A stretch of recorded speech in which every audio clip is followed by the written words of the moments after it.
interviewed by a market researcher in a health club about her membership of the club. First, you have some time to look at questions 1 to 5.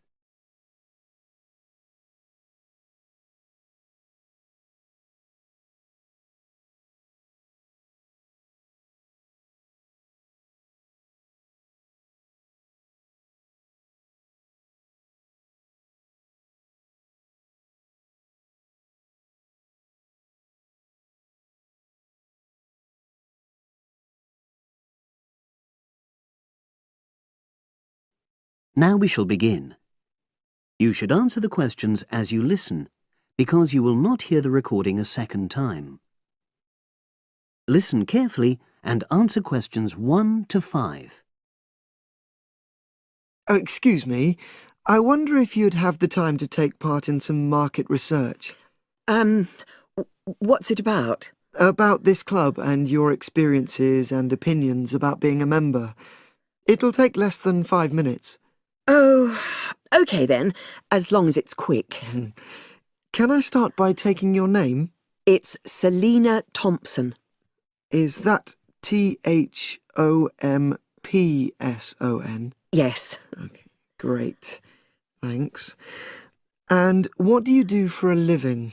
Well, I'm an accountant, but I'm between jobs at the moment. I understand.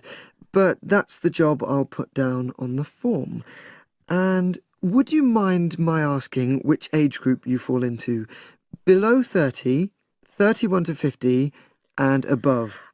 Over 50, I think we can safely say. Great, thanks. And which type of membership do you have? Sorry, I'm not sure what you mean. Do you mean how long? No, is it a single-person membership? Oh, right, no, it's a family membership. Thanks. And how long have you been a member? Ooh, let me see. I was certainly here 5 years ago, and it was probably 2 to 3 years more than that. Shall I put down 8? Oh, I remember now. It's 9, definitely. Sorry. No problem. I've got that. And the last question in this first part is, what brought you to the club? Sorry? How did you find out about the club? Did you see any ads? Well, I did actually, but I have to say I wasn't really attracted to the club because of that. It was through word of mouth. So you were recommended by a friend? Actually, my doctor.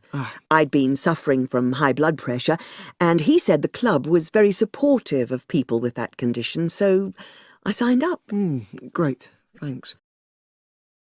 Before you hear the rest of the conversation, you have some time to look at questions 6 to 10.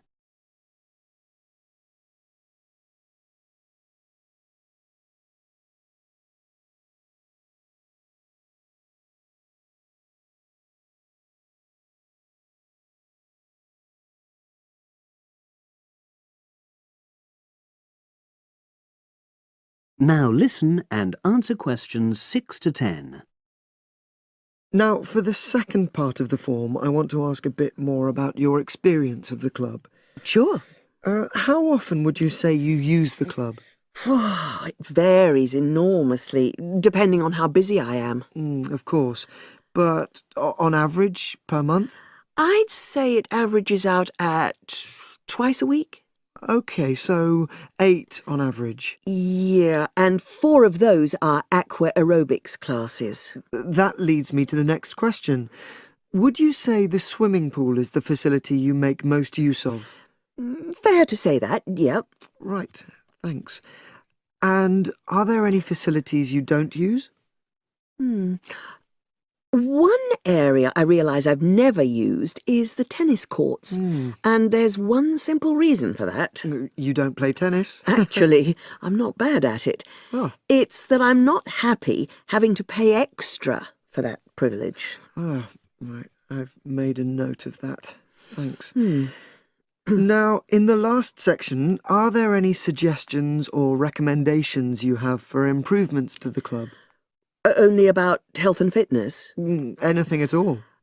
Well, I'd like to see more social events. Oh, It isn't just a question of getting together for games or classes, but other things, you know. yes, sure. And another thing that I was thinking, when I had my yoga class in the gym last night, we were all sweltering in the heat, was that I think they should put in, well, you know... Air conditioning. That's exactly what I mean. The rooms are really light and well designed, but they do need proper installations. Sure. Well, I've made a note of that. Good. So, is there anything else you'd like to suggest? About quality of service, for example? Oh, everyone's very nice here. They couldn't be more friendly and helpful. Oh, but I tell you what, it's a shame the restaurant isn't open in the evening on Saturday, and Sunday as well, for that matter. Oh. So, the club should... Open it later on those days. OK. Well, thank you very much. That's all the questions I have.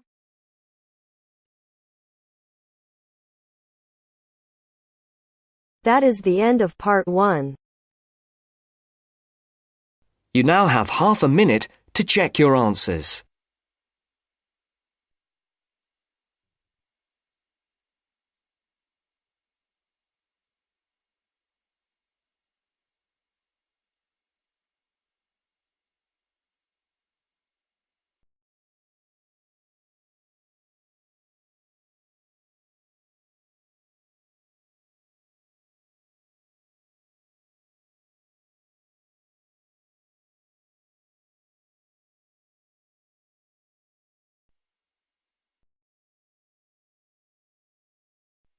Now turns to part 2. Part 2. You will hear the education officer in a museum giving a talk to school students who are about to start a 1-week work placement in the museum. First, you have some time to look at questions 11 to 15.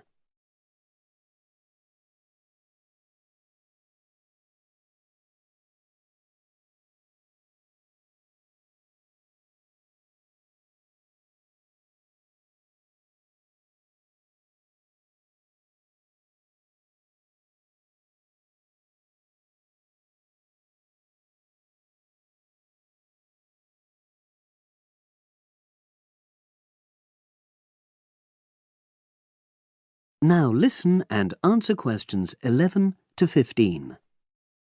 Good morning, and welcome.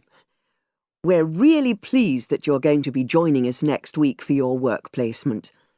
Now, each of you will already have met the member of museum staff assigned to supervise you. In this short talk today, I'll be giving you more general information which will be relevant to all 6 of you. Your normal working day is 9 to 5 p.m, but on Monday, because it's your first day, we'd like you to arrive at 9:15. Please note, though, that you'll finish at the usual time. A lot of you have been asking what you should wear for work. Well, you may have noticed that we're not exactly a formal institution, so you'd really be out of place if you wear smart attire like a suit. If you go out on a trip with us, then we'd like you to wear a museum cap. It has our logo on, and we feel it helps people recognise you. But on a day-to-day basis in the museum itself, we say put on your own casual clothing because you'll be doing lots of dusty, messy work. Now, we don't have an enormous number of rules, but work placement is an excellent preparation for the real world of work, and we expect you to be very punctual and reliable. If you're not well, or there's been a hold-up, then what we ask you to do is ring the museum receptionist. He will be in the museum well ahead of opening time, and he'll inform your own personal supervisor in the museum. If you're away for more than 1 day, we'll inform your school tutor. They'll obviously need to make a note of your absence and follow up if necessary. But most of all, we hope you really enjoy yourselves during the placement. Students say they have a lot of fun, whether it's working with kids in our art workshops held every Monday, or, the most popular, when they go out on our outreach work to residential homes, recording elderly people's memories of school days for our oral history project. So, we hope you feel excited by the prospect of starting next week and well prepared. Your personal supervisor will be there to help you with our health and safety requirements when you start next week, and your supervisors will also brief you about the background to the museum, summarising all the huge amount of information on our website. In the next couple of days, it might be worthwhile if you get hold of evaluations and other notes made by students who've worked with us before. You can get a lot of pointers from them. Before you hear the rest of the conversation, you have some time to look at questions 16 to 20.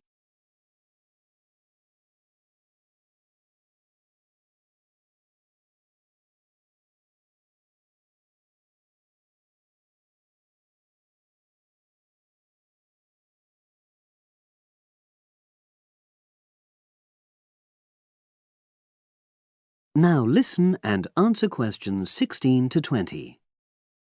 Now, before I finish today, I wanted to help you find your way around the museum.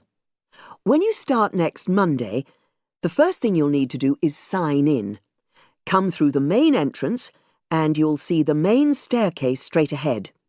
To the right of this is the statue of the horse, and just behind that is a door. Go through that, and that's the sign-in office.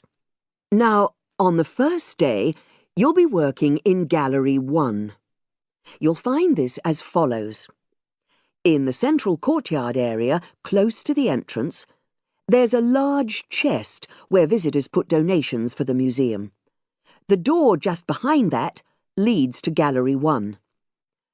The workshop you'll be taking part in starts at 11, but if you want to go in earlier, you can get the key and let yourself in. The key box is quite hard to find. Walk behind reception, and it's between the large gallery and the bookshop. I haven't mentioned breaks, lunch, etc. Unfortunately, our cafe's closed at the moment, so your best bet is to bring a packed lunch. We tend to have our sandwiches in the kitchen area. Go round the reception desk and you'll see a small circular cabinet. The door to the kitchen area is just behind that. Now, every day we put up notices about what's happening in the museum. Your supervisor will brief you, but if you want to check up on details, look on our staff notice board. This is in the corner of the play area, at the back, on the wall of Gallery 3. If you have any questions, I'd be happy to help. That is the end of part 2. You now have half a minute to check your answers.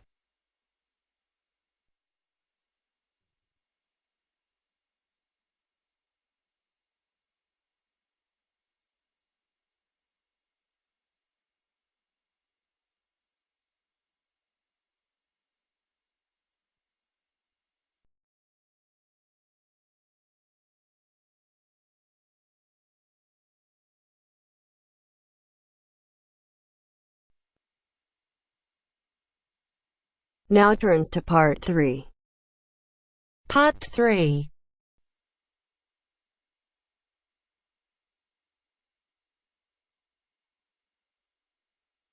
Now turns to part 3. Part 3. You will hear Peter Walsh being interviewed for a job. Listen and choose the correct answer for each question. First, you have some time to look at questions 21 to 25.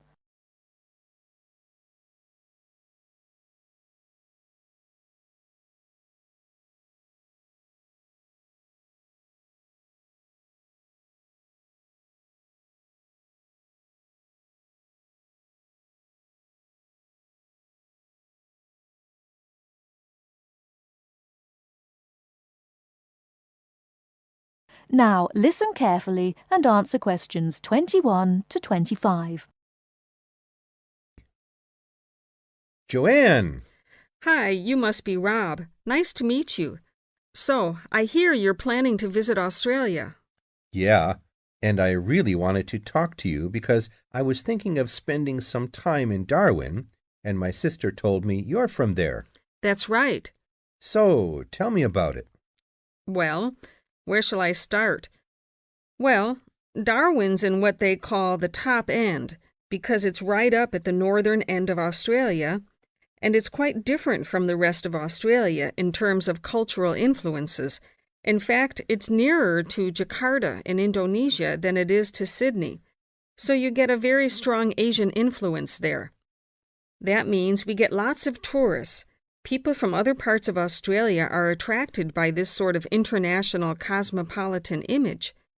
And as well as that, we've got the same laid-back atmosphere you get all over Australia. Probably more so, if anything, because of the climate.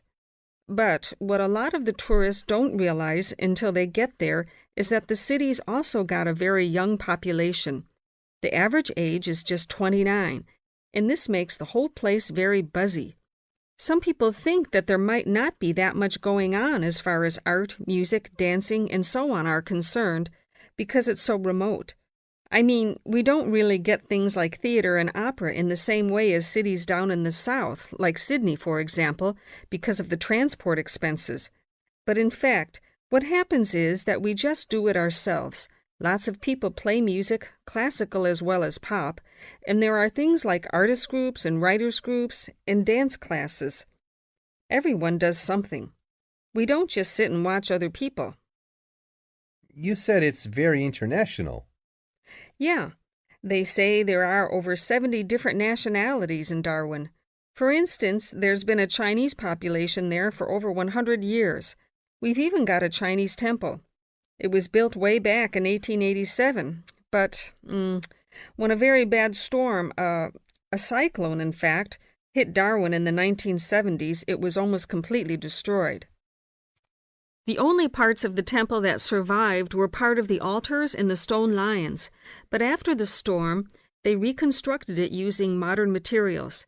It's still used as a religious center today, but it's open to tourists too, and it's definitely worth going to see it.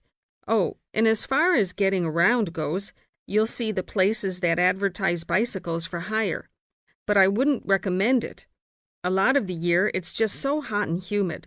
Some tourists think it'll be fine because there's not much in the way of hills and the traffic's quite light compared with some places, but believe me, you're better off with public transport. It's fine and not expensive. Or you can hire a car, but it's not really worth it. What's the swimming like? Well, there are some good beaches, but the trouble is that there's this nasty creature called the box jellyfish, and if it stings you, you're in bad trouble. So you have to be very careful most of the year, especially in the winter months. You can wear a lycra suit to cover your arms and legs, but I wouldn't like to risk it even so, personally. And there are the saltwater crocodiles, too. I mean, I don't want to put you off. There are protected swimming areas netted off where you'll be safe from jellyfish and crocs, or there are the public swimming pools. They're fine, of course. Before you hear the rest of the talk, you have some time to look at questions 26 to 30.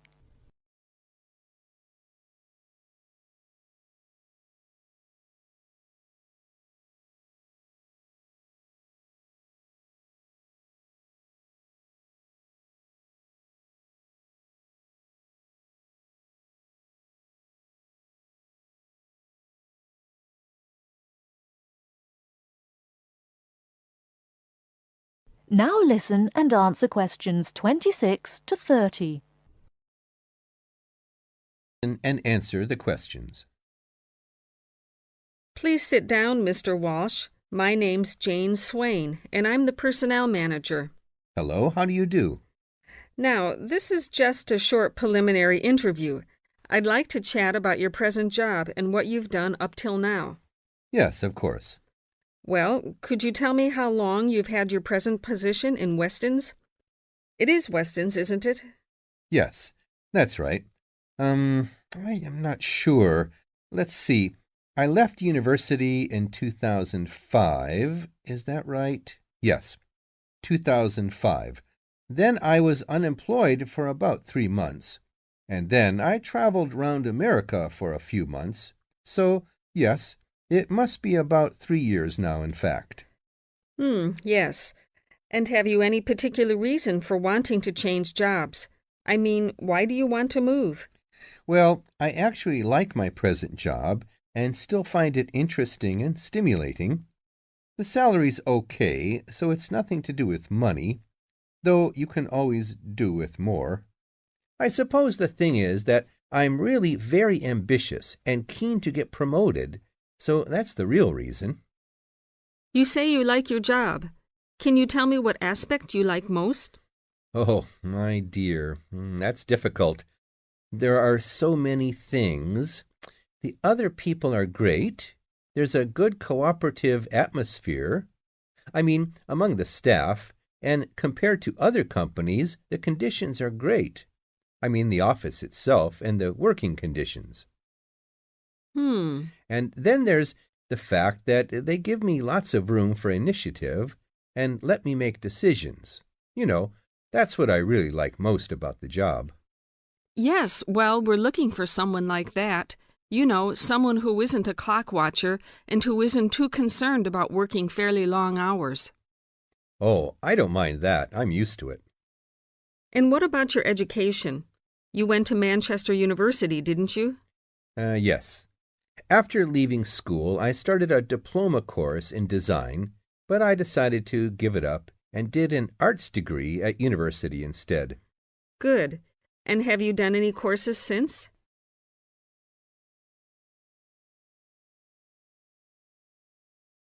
That is the end of part 3. You now have half a minute to check your answers.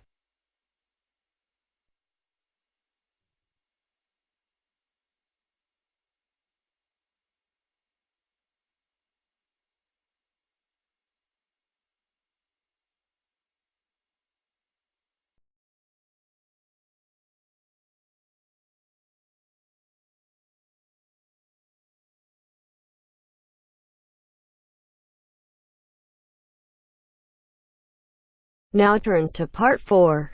Part 4. You are going to hear a talk about security in the UK. Listen to the talk and complete the statements below. First, you have some time to look at questions 31 to 40.